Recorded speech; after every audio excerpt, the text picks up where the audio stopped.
Caution. Dilarang keras melakukan plagiat dalam bentuk apapun.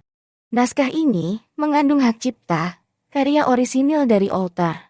Jika ada yang menemukan plagiarisme, mohon segera hubungi akun Instagram @nidaulia0209. Tragedy of Prewedding, episode 13. Menyelamatkan. Malam itu semakin terasa mencekam. Rintikan hujan yang semula reda kini terasa kembali menitik. Lelaki itu masih tampak kebingungan melihat gadis cantik itu tengah tak sadarkan diri. Dalam benaknya sempat berpikir untuk membiarkan gadis itu begitu saja, tetapi hati kecilnya tentu saja merasa sangat iba. Apa gue tinggalin aja kali nih cewek, tapi kasihan juga kalau dia sendirian di tempat kayak begini, mana cantik banget lagi, ucap lelaki itu. Ia menoleh ke sekelilingnya, tetapi sejauh mata memandang tak satu pun ada kendaraan yang melintas. Ia juga sangat kebingungan harus berbuat apa, membawa gadis itu ke rumah sakit pun rasanya sangat sulit, karena tak mungkin ia membawa gadis yang sedang tak sadarkan diri itu dengan sepeda motornya. Tapi, beberapa saat kemudian sosok Adnan muncul secara tiba-tiba di hadapannya, sontak membuat lelaki itu terlonjak kaget. Ia menyipitkan mata, menatap lekat-lekat sosok lelaki tampan yang secara tiba-tiba hadir di hadapannya. Sempat ia tercengang sambil menjulurkan tangan ke arah sosok lelaki tak kasat mata itu. Tetapi, ia semakin tersentak saat tangannya menembus begitu saja saat hendak menyentuh sosok di depannya. Lelaki itu berteriak, manakala sangat terkejut menyadari bahwa penampakan seorang lelaki tampan ini bukanlah manusia. Walaupun tidak terlihat menyeramkan karena sosok itu mengenakan setelan jas hitam yang begitu rapih dan gagah. Es setan, lelaki itu berteriak dan berlari terbirit-birit menuju motornya. Degup jantungnya berdetak tak karuhan, peluh di tubuh pun mulai bercucuran. Ia menyalakan mesin motor dengan tergesa-gesa, sambil terus berteriak ketakutan di tengah malam yang begitu pekat ini. Ia melajukan motornya meninggalkan jembatan itu. Sesekali ia menoleh ke belakang untuk memastikan sosok lelaki itu tak lagi terlihat. Namun, sosok lelaki berjas hitam itu ternyata masih berdiri di sebelah gadis yang sedang tak sadarkan diri itu. Membuat lelaki yang tengah ketakutan itu semakin berteriak kencang dan tak fokus mengendarai kendaraan. Motornya menjadi oleng saat ia menoleh ke arah depan dan melihat sosok hantu lelaki itu tepat berada di hadapannya. Wah, setan! Teriak lelaki itu. Ia terjatuh dari motornya setelah menabrak semak-semak di sisi jalan. Mesin motornya masih menyala lengkap dengan lampunya, cukup menerangi malam yang pekat dan sunyi itu. Aduh, apes banget hidup gue. Heh setan pergi lu. Jangan ganggu gue, aduh sakit banget lagi. Ucap lelaki itu yang saat ini masih tersungkur di antara semak-semak bersama motornya. Lu bisa lihat gue? Tanya sosok Adnan yang saat ini tengah berdiri menatap lelaki itu. Tetapi, bukannya menjawab, lelaki itu justru semakin histeris saat Adnan berbicara padanya. Pergi lu, pergi. Jangan ganggu gue, lu pasti penunggu jembatan itu kan. Gue minta maaf kalau gak sengaja mengusik lu, tapi sumpah. Gua gak berbuat macam-macam kok. Lelaki itu menangkupkan kedua tangannya, memohon agar sosok hantu lelaki itu tak mengganggunya. Namun, mendengar permohonan lelaki itu, Adnan bukannya pergi tapi malah merasa senang, karena akhirnya ada manusia yang bisa mendengar dan melihat kehadirannya. Terlebih dalam situasi yang segenting ini, akhirnya ada orang juga yang bisa melihat aku. Gumam sosok Adnan, ia benar-benar bersyukur dan berharap banyak pada lelaki itu agar bisa menolong Citra. Lebih baik lu gak usah banyak teriak-teriak, mendingan sekarang lu bantuan gadis itu, bawa dia ke rumah sakit. Ucap Adnan, membuat lelaki itu masih sangat ketakutan. Gak mau, jangan-jangan cewek itu juga hantu sama kayak lu.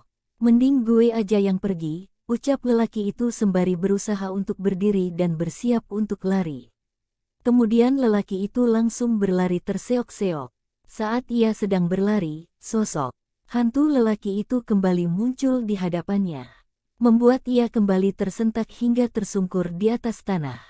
Aduh, lu kenapa ngikutin gue sih? Pergi dong.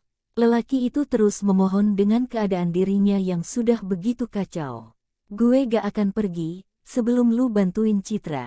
Kasian dia lagi sakit, lu harus cepat menolongnya. Pinta Adnan. Tetapi, lu pergi dulu dong, jangan ganggu gue. Lelaki itu terus memohon dengan raut wajahnya yang sangat ketakutan. Lu bantu gadis itu dulu, baru gue pergi. Sahut Adnan. Lelaki itu menarik napas panjang, mencoba untuk menenangkan diri. Oke, tapi cewek itu bukan hantu kan?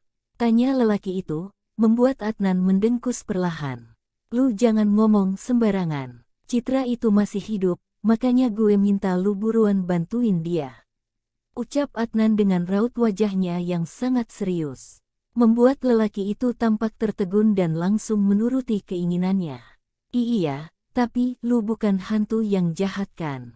Tanya lelaki itu sembari mengucek-ucek matanya, meyakinkan kembali bahwa sosok itu benar-benar nyata. Adnan semakin gusar karena lelaki itu tidak henti-hentinya bertanya dan ketakutan. Ia pun kembali berkata, daripada lu banyak tanya, mending sekarang lu cepat bawa Citra ke rumah sakit. Tetapi, gak usah banyak tapi-tapian. Kalau sampai Citra kenapa-napa, gue gak akan pernah membiarkan hidup lu tenang, karena sekarang ini cuma lu satu-satunya orang yang bisa bantuin dia, paham? Ucap sosok Adnan. Kemudian lelaki itu segera berlari menghampiri gadis yang masih tidak sadarkan diri itu. Ia pun tidak membuang waktu lagi untuk segera membawa gadis itu menuju rumah sakit. Meski hanya dengan menggunakan sepeda motornya. Saat ini, lelaki itu sedang dalam perjalanan menuju rumah sakit. Gadis itu masih tak sadarkan diri di belakang boncengan dan bersandar di punggungnya. Sesekali lelaki itu terus mengumpat, merasa hari ini adalah hari sialnya. Apes banget gue hari ini. Kenapa juga gue harus berurusan sama beginian? Pokoknya setelah cewek ini sampai di tangan dokter, gue harus cepat-cepat pergi sejauh mungkin. Gumam lelaki itu yang langsung mempercepat laju motornya. Beberapa saat kemudian, akhirnya lelaki itu telah sampai di rumah sakit. Ia pun dibantu oleh security yang berjaga di depan rumah sakit dan langsung mengambilkan tempat tidur pasien untuk Citra. Kemudian gadis itu dibawa ke dalam ruang IGD untuk dilakukan pemerikasaan lebih lanjut. Para tim medis pun telah memberitahukan keadaan Citra kepada keluarganya. Gadis itu yang semula hilang tanpa jejak membuat panik semuanya. Sebelumnya Diki dan kedua orang tua Citra sudah mengerahkan beberapa orang untuk mencari gadis itu dengan bermodalkan rekaman CCTV yang mereka dapatkan dari petugas rumah sakit, tetapi pencarian mereka ternyata tak membuahkan hasil apa-apa. Alhamdulillah, Pak, Citra sudah ditemukan, ucap Hana yang merasa begitu lega. Ya sudah, ayo sekarang kita ke ruang IGD, ucap Hendro yang langsung bergegas untuk melihat keadaan putrinya. Dokter menjelaskan keadaan Citra saat ini. Tampaknya gadis itu mengalami depresi berat membuat fisiknya menjadi sangat lemah. Dokter pun mengatakan bahwa gadis itu hampir saja kehilangan nyawa karena sempat akan melakukan aksi bunuh diri. Apa kami tidak salah dengar? Tanya Hendro. Tidak, beruntungnya, Citra bisa segera diselamatkan. Dan orang itulah yang membawa Citra sampai ke rumah sakit. Ucap dokter sambil menoleh ke arah lelaki yang sedang berdiri di ambang pintu. Hendro dan Hana menoleh bersamaan ke arah seorang lelaki tampan, yang tampaknya sedikit terluka karena ia sempat terjatuh di semak-semak membuat luka di bagian lengan dan pipi kanannya. Terima kasih ya, Mas, sudah menolong putri saya. Kalau tidak ada kamu, mungkin saat ini kami tidak akan pernah bisa melihat Citra lagi. Ucap Hendro. Sama-sama, Pak. Kalau begitu saya mau langsung pamit ya Pak, Bu. Tolong dijaga baik-baik putrinya, karena yang saya lihat, gadis itu sangat depresi, sampai-sampai mau mengakhiri hidupnya, ujar lelaki itu. Hendro menganggukkan kepalanya dan berkata, ya, saya paham itu. Oh ya, ini ada sedikit ucapan terima kasih, tolong diterima ya, ucap Hendro sambil memberikan 5 lembar uang berwarna merah muda.